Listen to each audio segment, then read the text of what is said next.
Pag-usapan po muna natin mga kababayan, etong nakita nating balita at ito po ay may kinalaman dun sa sinasabi ni General Torre nung mga nakaraang araw after po niya mga kababayan na mapili bilang bagong PNP chief ng Republika ng Pilipinas. So ngayon, kung titingnan ninyo, di ba may nabanggit etong si General Torre about po mga kababayan dun po sa 3 minutes respond. At ngayon nga mga kababayan, dahil po dun sa binanggit ni General Torre pong yon, nagtawanan yung mga basher at mga kritiko ng gobyerno at nagbibiro lamang daw po si General Torre patungkol po dun sa sinasabi po niya. Pero kung titingnan po natin etong nakita po nating post galing po sa tambayan ng pulis, talagang masasabi po natin mga kababayan na epektibo yung naging mungkahe ni General Torre at kanyang sinasabi na 3 minutes respond dahil nakakapagdulot po yon ng kapayapaan mga kababayan dito po sa ating bansa. So ngayon sabi po dito, 2 holdupper ang nasampulan ng 3 minutes response time ng PNP. June 7, 2025, Makati City, nabigo ang plano ng 4 na holdupper matapos ang mabilis na responde ng mga pulisya ng District Mobile Force Battalion DMFB ng Southern Police District o etong SPD sa ilalim ng pamumuno ni PL Ticol Ricky C. Sumalde sa Rufino Underpass, Makati City mga kababayan. So ngayon kung titingnan nyo pong mabuti, 4 na holdupper yung nasampulan dahil po sa mabilis na responde ng ating mga kapulisan. At ito ay isang patunay mga kababayan kung iisipin po natin, nagiging epektibo yung sinasabi ni General Torre mga kababayan na 3 minutes respond. Akala ko ba sinasabi ng mga basher, sinasabi ng mga kritiko ng gobyerno na wala daw pong katotohanan yung sinasabi ni General Torre mga kababayan about po dun sa kanyang binitawan na salita na dapat ang mga pulis ay mabilis rumisponde at pipilitin niya mga kababayan sa kanyang pamumuno bilang PNP chief na maisakatuparan or maipatupad yung 3 minutes response mga kababayan. So ngayon, sabi pa dito, basahin pa natin. Ang insidente ay kasunod ng 3-minute response directive ni Chief PNP PGen Nicolas Torre III at AAA Able Active Ally Strategy ni NCRPO Regional Director PMGen Anthony Abirin mga kababayan, kung saan naging susi ang pinakamahusay na police visibility at augmentation patrol ng DMFB at SPD mga kababayan. So kung titingnan nyo, gaya nga ng lagi kong sinasabi, si General Torre po kasi mga kababayan ay nababagay talaga bilang PNP chief ng ating kapulisan. Ano po, dahil nga alam naman po natin kapag may trabaho si General Torre, talagang ginagampanan po niya yung kanyang trabaho at kung ano yung binitawan po niyang salita, yun po talaga mga kababayan ang nangyayari. So ngayon, yung 3-minute response na sinasabi ni General Torre ay naiipatupad na po mga kababayan at yan po ay nagkakaroon ng magandang resulta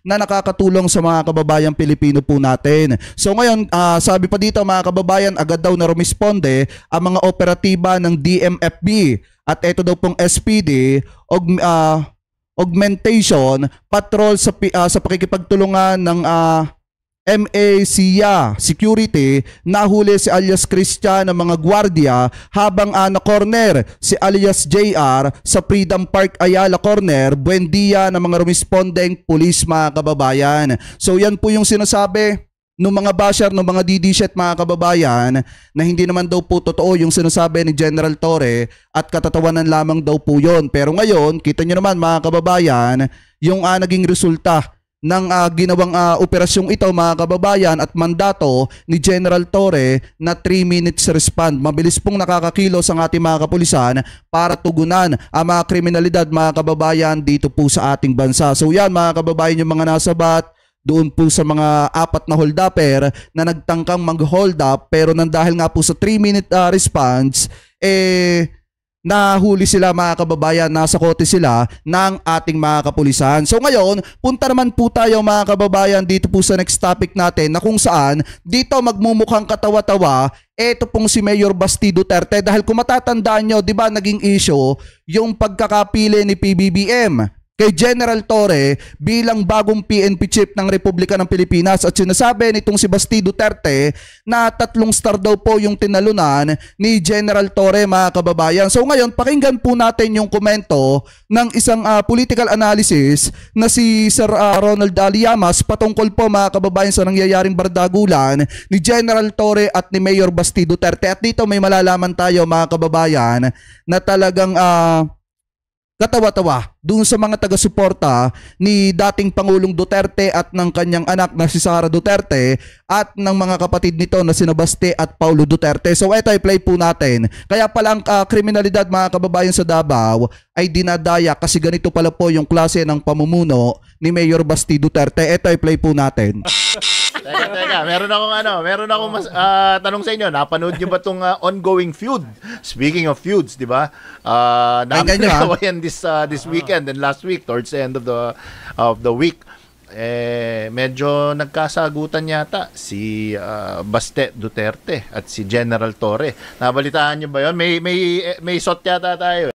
Kasi kung matatandaan nyo, di ba, naging mainit na usapin yung banat ni General Torre na dapat ay mag-aral muna etong si Mayor Basti Duterte. Dahil nga, mga kababayan, kung ano-ano mga pinagsasasabi nitong si Basti Duterte na nagbabackfire lang din naman sa kanila. Katulad nga nung ginawa ng kanyang ama na si dating Pangulong Duterte na kahit wala namang napatunayan etong si Bato de la Rosa at hindi naman pinaghirapan yung pagiging isang PNP chief, mga kababayan, ay hinirang pa rin siya at pinili siya ni Duterte dahil nga nakikita ni dating Pangulong Duterte na pwede niyang gawing tuta sa hinaharap di umano etong si Senator Bato de la Rosa, mga kababayan, na ginawa niya na PNP chief. So ngayon, i-play pa natin.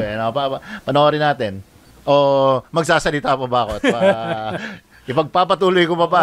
Nag-away-away ang mga nag-usap-usap pero nagkasundo sila pagkatapos silang mag-usap. The first chief PNP of... Ito, pakinggan nyo ha. Yan na.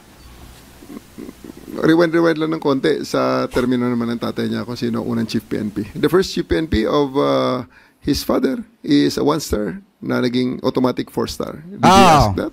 Did he question that? Okay, kasi ang naging issue dito, para sa mga hindi nakakaalam, para may konting konteksto, humirit si Baste Duterte na bakit naman inappoint si General Torre being Chief PNP. Nilaktawan yung mga ibang officers, breach of tradition daw. He is not ranking senior general. At ang sagot naman ni General Torre, teka muna, baka nakakalimutan mo. Yung ama mo, 1-star general, si Bato de la Rosa, ginawang Chief PNP. Ang dami rin nilaktawan. So, tingin niyo dito, sinong nakalamang dyan sa usapin na yan? Siguro, tanungin ko muna si Sec dahil mga favorite people niya. Mga favorite people niya. 1-star general. Ay, shoutout sa lahat ng member ng Unity Clan ha. Mega love shoutout po. Ang batas kasi dyan, kahit full colonel, pwede maging Chief PNP. That is correct. That is the law. Kaya walang nalabag dyan. Choice siya ng presidente. Correct. Kung tingin niya, ito ay may integridad, ito ay may tapang, ito ay may loyalty, etc. Pwede niyang i-appoint kahit colonel pa lang siya. No? Kaya ang problema kasi dito kay Baste, nagmamagaling, nagmamatapang, pero puro naman salita. Kasi si General Torre, merong ipapakitang gawa. Puts his money where his mouth is. Kasi alam naman natin talaga ang trabaho ni General Torre, mga kababayan. Alam nyo ba, sa totoo lang tama itong sinasabi dito ni Sir Ronald Liamas. Ito pong si Basti Duterte talaga ay puro salita lamang daw po, nagmamatapang.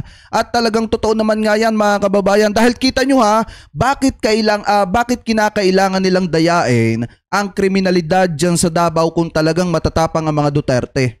Kung talagang pinakikinggan sila ng mga taga Davao at kung talagang nalilinis nila ng maayos ang Davao City, bakit kailangan pa rin po nilang dayain yung mga kriminalidad na nangyayari po dyan? At ang isa pa dyan, mga kababayan, kaya kasi nanggagalaite, etong si Basti Duterte kay General Torre, kahit noon pa man, kasi nga si General Torre ang nakadiskubre ng marumi po nilang gawain dyan sa Davao City na kung saan pinipeki po nila yung mga report, mga kababayan, kababayan, para nang sa ganon, masabi nga naman na yung Davao City yung pinakaligtas na lugar kahit hindi naman po talaga. So ngayon, ipagpatuloy pa natin. Oo, pag binigyan niya ng utos ng kanyang superior, sabi nga ni Senator Ping Lacson, gagawin niya. Correct. Ibig sabihin, meron siyang ganong track record. Tama. Oo, hindi yan absentee mayor na nagigising hapon, no?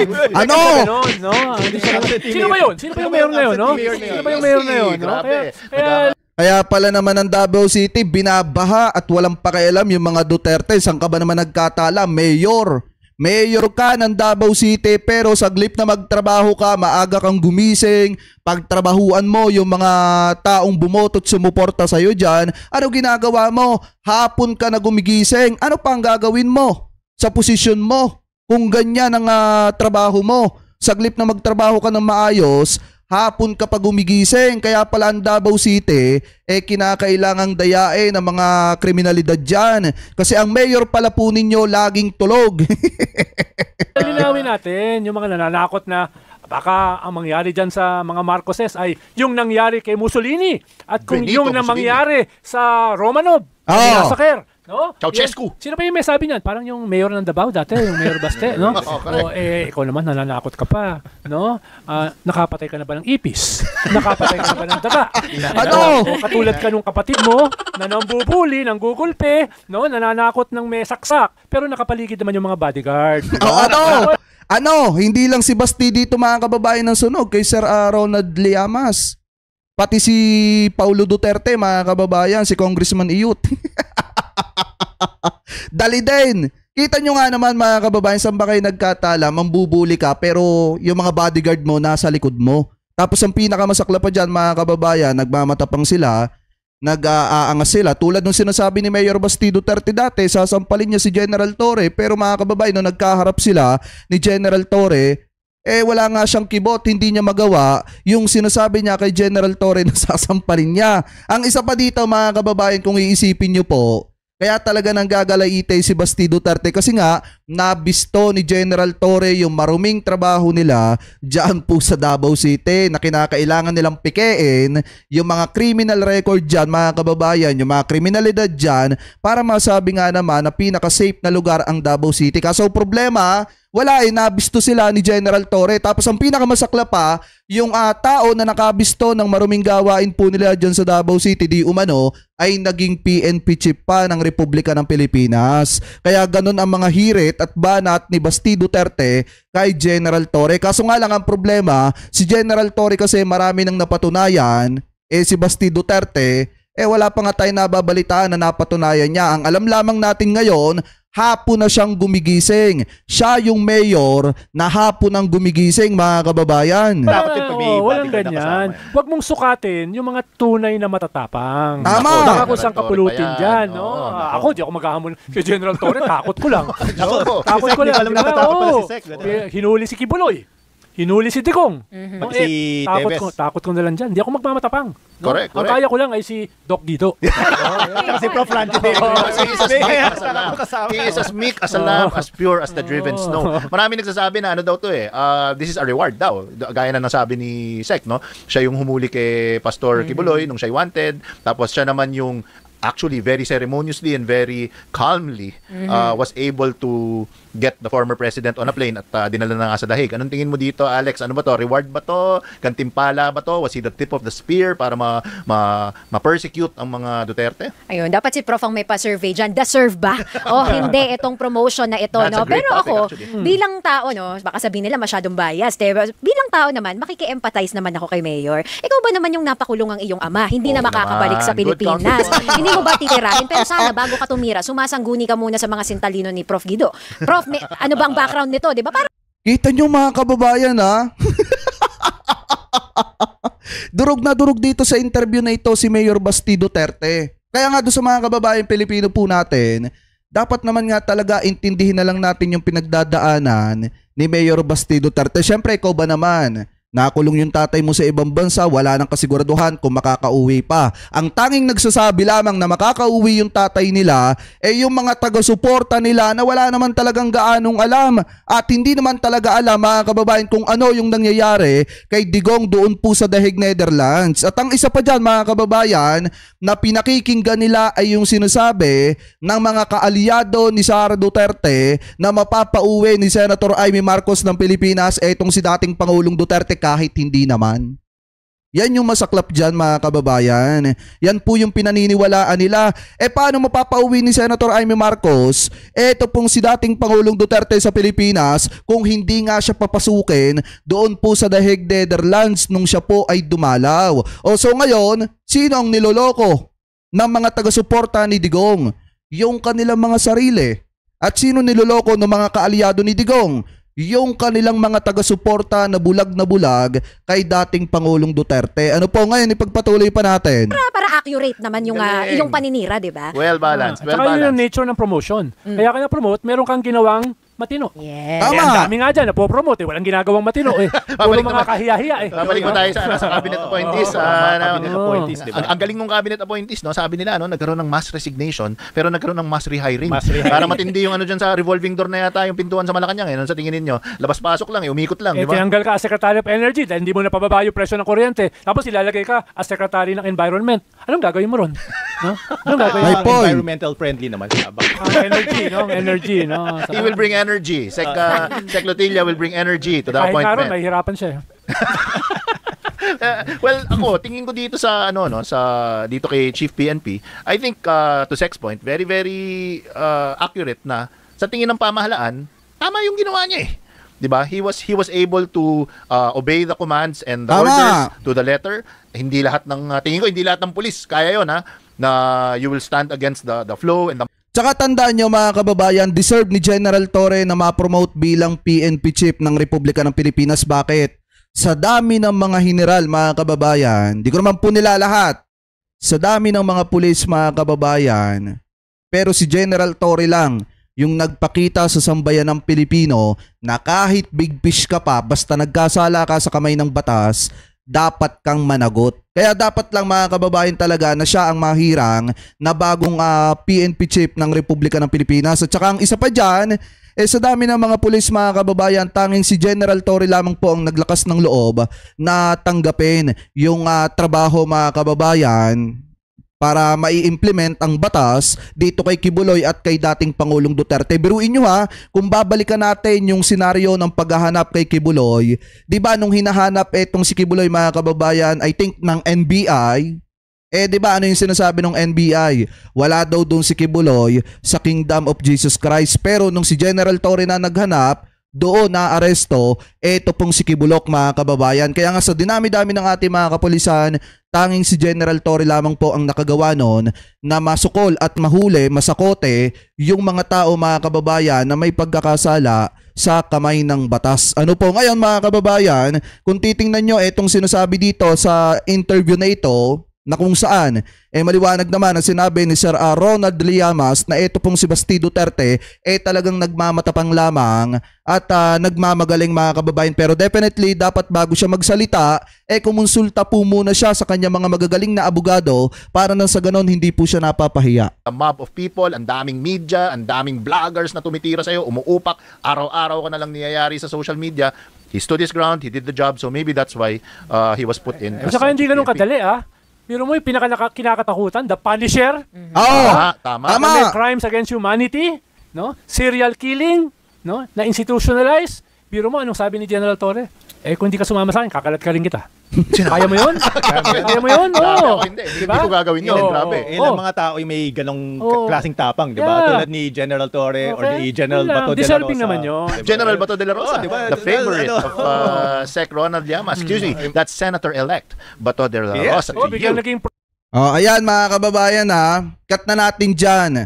Kaya doon sa mga nagsasabi kung may question kung bakit si General Torre ang napiling PNP chief mga kababayan, ito na lang isipin nyo.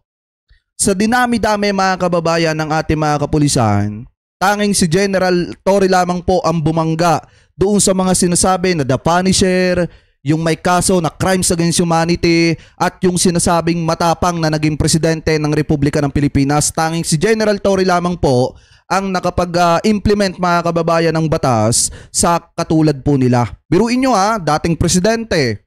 Sinasabi nung isa naman na kaibigan ng dating presidente, siya ang hinirang na nag-iisang anak ng Diyos. Pero ngayon mga kababayan, nasaan po sila?